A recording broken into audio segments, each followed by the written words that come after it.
brainstorming different approaches to solve a problem is a really, interesting way of using a large language model and one of my favorite uses for it. So something that I really like about large language models is that I can come up with a problem that I want to solve, and I can rapidly come up with different ways of solving that problem, and I can test them out and get feedback. Now, one way to do that is using the alternative approaches pattern.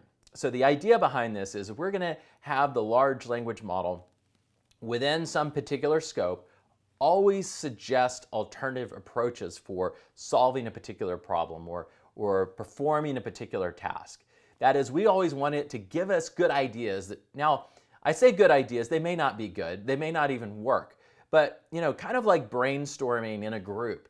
You may have a lot of different ideas. Some of them may be great, some of them may be terrible, but just the fact that everybody's thinking through ideas, throwing them up on a whiteboard or writing them down or talking about them can help you, do a better job of thinking through the problem and figuring out what is the right solution that makes sense. So I'm going to show you how to use the alternative approaches pattern to essentially perform brainstorming with the help of a large language model. Now, one of the things to note is just like if you get a group of participants that have different backgrounds, they may help you come up with ideas that you yourself would not have come up with.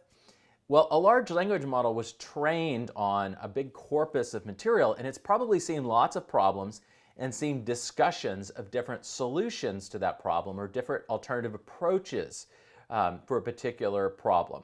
So you can think about it, it is in some ways learned information about how to solve problems in different ways and can help us get access to that knowledge. Now, it may also have never seen the exact problem that we're asking it for, and it may be able to synthesize, using what it's seen in the past, interesting potential approaches, even if it hasn't seen the exact problem that we're working with. So let's start off with an example of this. We're going to do the alternative approaches pattern. We're going to say from now on, if there are alternative ways to accomplish the same thing, list the best alternative approaches. So this is a very generic wording for this. It's probably better to structure it very precisely to the task that you're working on, provide more rich sort of context. But I'm going to show you that even within a fairly generic wording, we can get this pattern to work for us. And then I'm going to say compare and I'll contrast the alternatives and ask me which one I want to use. So I'm adding a little bit to this pattern. I'm saying give me the alternatives, but also give me some information. Compare and contrast the alternatives. So maybe that'll help me think through which one is going to better fit my particular situation. I can see if what are the pros and cons of each approach and which one sort of is a better fit based on those pros and cons. And so I then ask it, if you think back to in some of the past videos, we've looked at using gameplay to create prompts and test us on our ability to write prompts. And so one of the problems that ChatGPT generated for us is it asked us to write a prompt to distinguish leap years. Basically, we would give it dates, and the prompt should be able to determine if it's a leap year or not. And so I'm going to turn that into a task for ChatGPT. So I'm asking ChatGPT to write several prompts for itself to solve this task. So I'm having ChatGPT write the prompts for me. Now, I could have introduced this earlier in the course and just said, any task that you have, you want to be better at prompt engineering, ask ChatGPT to do the prompt engineering for you. And that's basically what I'm doing here. And sometimes this works, but I don't want you to think that this is the best approach, that I should just always go to ChatGPT and ask it how to do it. No, you should have a sense yourself. Just like any problem you're bringing to a large language model, you have to own the content. So you should have some expertise in this area to help you distinguish what are the better approaches, what things don't make sense, what's unsafe or harmful in some way. You need to own whatever content comes out. So that's part of the reason I didn't just start by saying, prompt engineering, go ask ChatGPT for the prompt.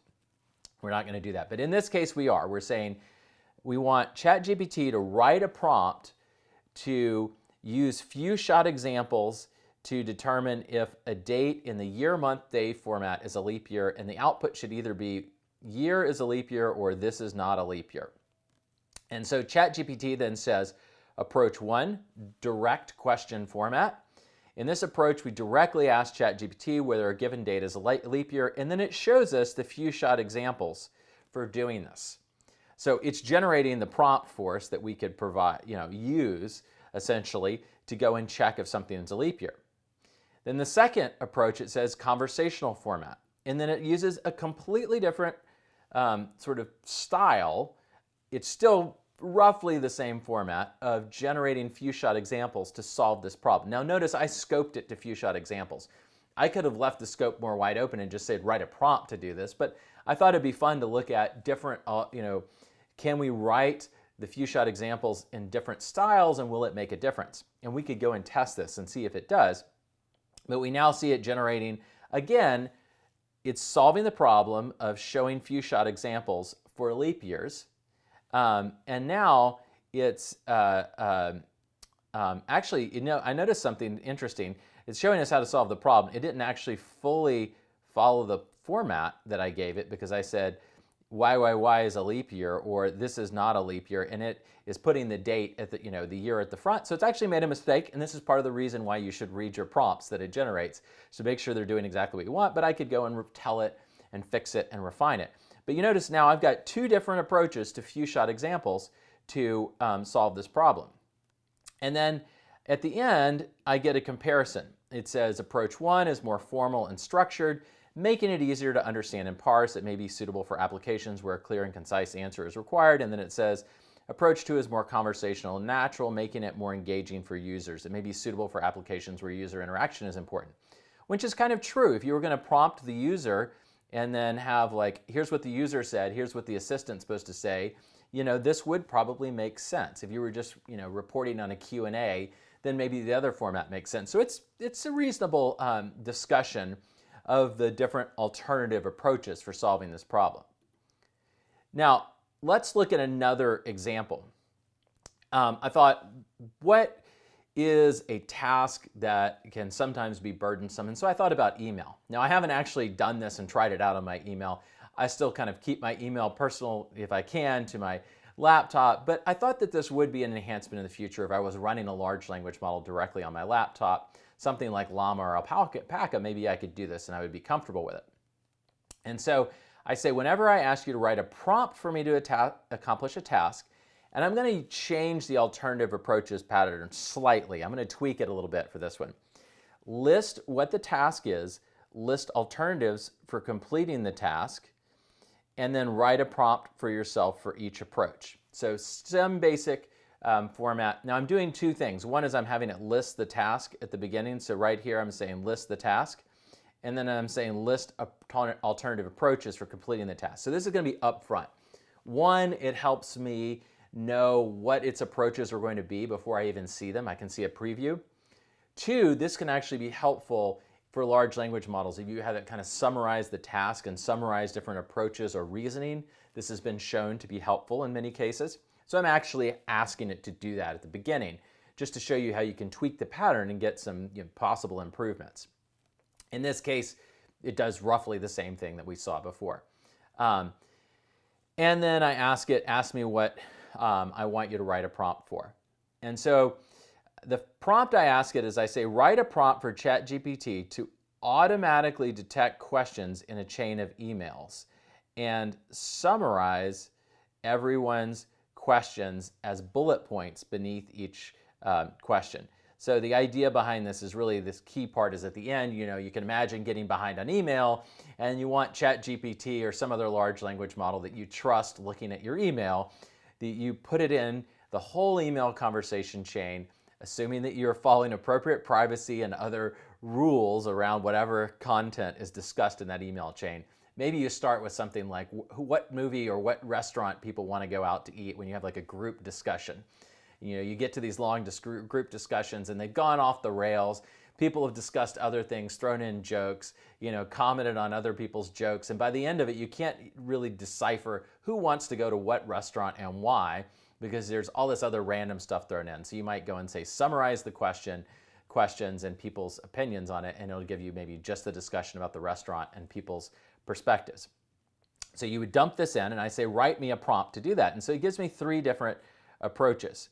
One, write a prompt that instructs ChatGPT to first identify all questions in the email chain and then extract responses related to each question. And finally, summarize the opinions as bullet points. Approach 2, write a prompt that asks ChatGPT to simulate a conversation where it plays the role of a summarizer. And notice it's basically using the persona pattern here in its own prompt for itself. Asking the user to provide the email chain and then generating the summary with bullet points. And then finally it says write a prompt that presents the email chain as a case study. That's an interesting approach. I wouldn't have thought of that. What's interesting is a case study, it probably read lots of case studies, so it's probably good at thinking about how do you think through a case study. And ask ChatGPT to provide a summary report that includes the questions and the corresponding opinions and bullet points. And then it gives me each of the different prompts. So ChatGPT, your task is to analyze the following chain of emails and identify any questions that were asked. For each question, please summarize the opinions expressed by the participants in the email chain as bullet points beneath the question. So it's generated its own prompt for itself. Prompt approach 2, ChatGPT, let's simulate a conversation where you play the role of a summarizer, and it goes on to discuss it, and then it has a slightly different format down here for how it wants things presented. And then finally, prompt for approach 3, ChatGPT, consider the following chain of emails as a case study. That's really interesting and a completely different approach. That's one I just would not have thought of from the beginning. Now, maybe if I went to business school or something, I would be more thinking of case studies and this is a natural approach, but this is something new to me, and so I can learn from how to write prompts. And now I have 3 completely different approaches that I could go try out without having to think of them myself. And I've also learned something, maybe case studies and presenting different points of view on an idea as a case study is a good way to get output from ChatGPT. Now, what would I like to do next? Well, I'd like to take my alternatives and I would like to evaluate them some way.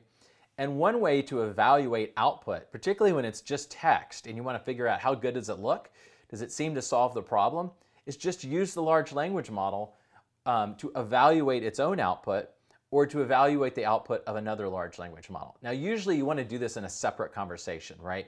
You don't necessarily want to tell the large language model, now evaluate yourself. Sometimes that leads to worse behavior where it just says, oh, I'm right, Sometimes what we want to do is take that into a separate conversation and evaluate it.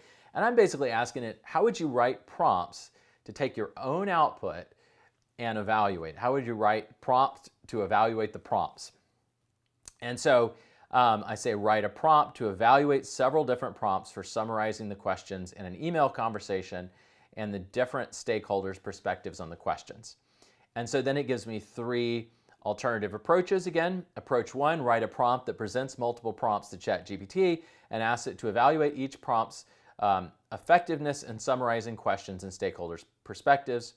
Approach 2, write a prompt that instructs ChatGPT to simulate a conversation where it plays the role of an evaluator and the user provides different prompts for evaluation. So again, using the persona pattern.